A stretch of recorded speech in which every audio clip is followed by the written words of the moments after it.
Babai na ngulte pirunt në duar. Historia e dhimbshme nga dhuna barbare te humbja tragjike e nënës.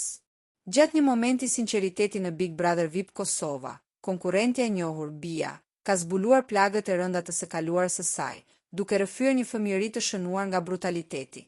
Ajo përshkroi skenat meri brenda mureve të shtëpisë, ku dhuna sistematike e babait, përfshirë përdorimin e mjeteve rrethanore si pirunt apo ripat, e detyroi atë dhe të vëllain të jetonin në frikë të vazhdueshme.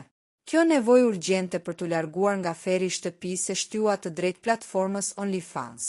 Për Bian, ky hap nuk ishte thjesht një zgjedhje karriere, por varka e saj e shpëtimit drejt pavarësisë financiare dhe largimit nga dhunuesi, vendim për të cilin ajo sot deklaron se nuk ndjen asnjë pendesë.